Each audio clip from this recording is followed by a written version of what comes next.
So Brown Cow Hill is a Corbett, 829 metres tall, and this walk is a 4-hour long circuit. Now we take a different route to what's shown on this map here. We cut down this valley here and make a direct access to the ridge. The location of Brown Cow Hill is in deepest Aberdeenshire. It's to the southeast of Tomintoul by about 15 minutes, and it's to the west of Afford. Those are your two significant settlements. It's about 40 miles to the west of Aberdeen. So we'll go onto the hill and we'll see what conditions are like. I am going to be climbing a Corbett today, and it'll be the first hill above 800 metres which I've climbed this year. This is a hill called Brown Cow Hill. So in the first instance, we walk for about 5 to 7 kilometres along this track, and then we come off the track and we make our way steeply up to the summit. Okay, so I'm about 1.5 kilometres along here. We've rounded a corner. So in the distance, you can see a plantation. Beyond that plantation, there's a small side valley. So we turn left into that, and Brown Cow Hill is on our left. You end up at this dam, and the track will fork off to the left, and it will rise up to the height of the dam and move into this branch valley. So we go through this gate, and then we have a track turning left, and that's where we'll be heading. Okay, above the dam we've got our first proper view of Brown Cow Hill. It is the valleys sort of weave to the right and then to the left. So eventually I turned left off the main track and I crossed this stream, and if we look around, that is the valley we head up now. There are other options. I have seen footpaths going up the nose of this hill, for example, but we'll carry on along the bottom of the valley because that gives us much more direct access to Brown Cow Hill. So this is where I've come from, up this small valley. We end up with a small lay-by, and then up here we have a quad track going up the nose of this hill. So we'll be following that up. Looking back down the valley on this quad track, and in the distance we have the Corbett of Cairngorm. This is on the north side of the River Don, and it's right above the Lecht. So we have got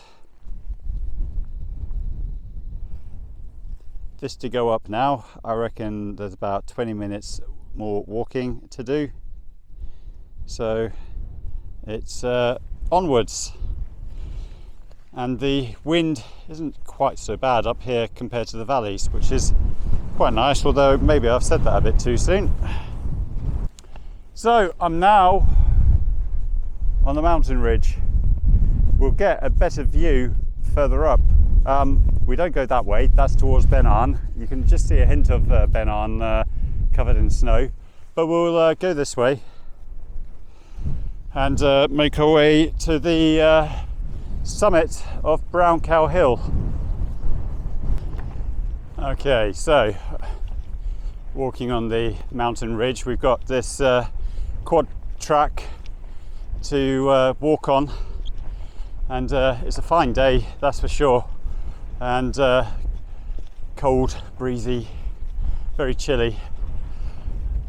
So for the end of March, that's not unusual at all. All right, so here we are, summit of Brown Cow Hill. We've got a bit of a view ahead of us. Right, let's do 360 degree view. So to the east we've got Morven. Then we've got Mount Keene. We've got Loch Nagar. And we've got two Corbetts. One of them is called Calardoch, which is above the Invercold estate. And then we've got Ben Avon, which rises a good distance above us.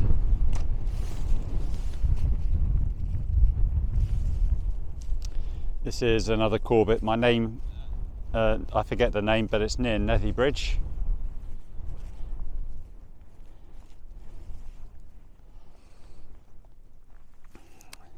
So here we've got Carn Elised.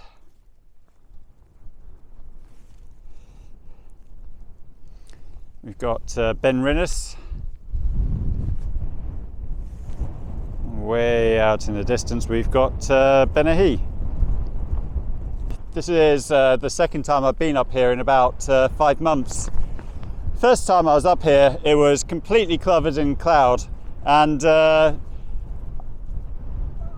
I walked up to the summit. It was quite easy to walk up, but when I got to the top I wanted to take a direct route back to my car. Unfortunately, I forgot my compass, and not only had I forgot my compass, but the phone battery was at critical level. So I decided to wing it, and I just used the wind direction against my body as a general guide as to which way I was going.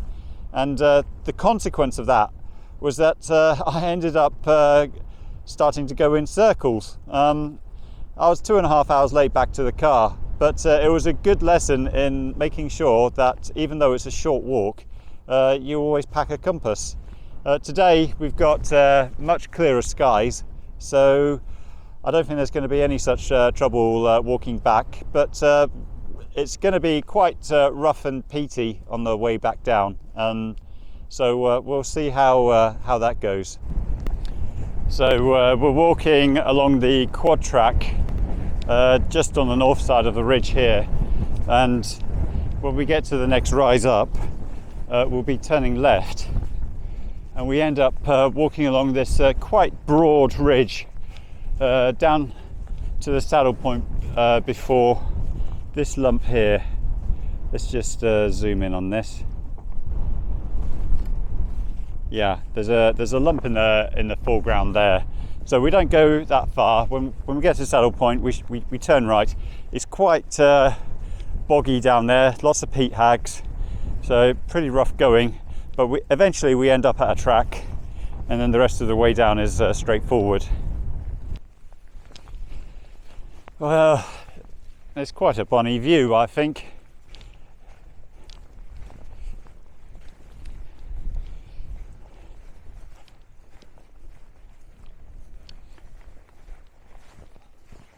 Now we're off track. We've got heather to walk on. It's reasonably well cropped at this height, but it's going to become a lot rougher later on. Right, well, I'm nearly down at the saddle point that I previously mentioned, and over here you can see there's a track. This is a proper Land Rover track, so that is what I'm aiming for, and once I'm off this rough ground, that's going to be a relief. It's not quite as peat haggy as I previously imagined.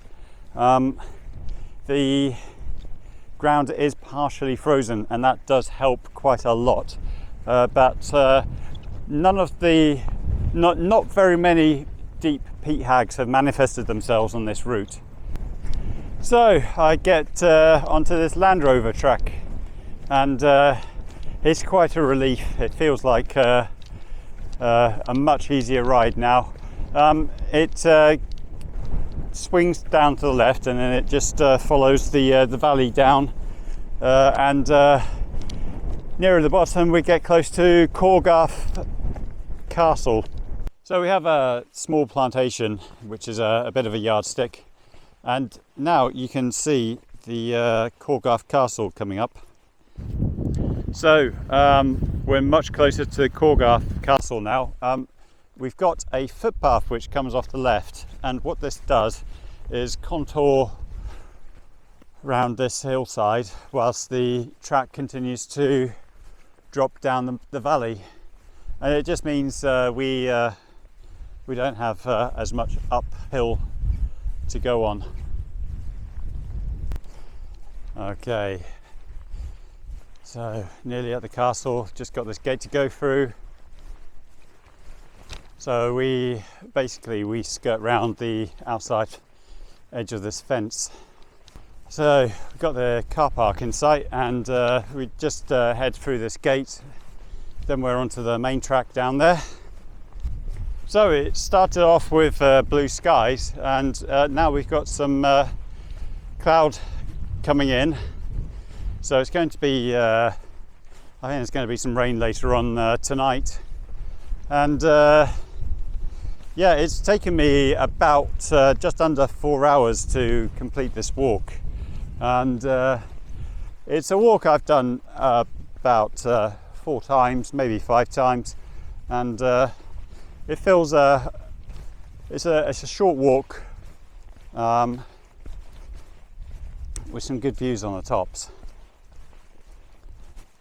Well, I'm nearly back to my car now, so I'd just like to thank you for accompanying me on my walk, and thank you for watching. So it's time for some lunch.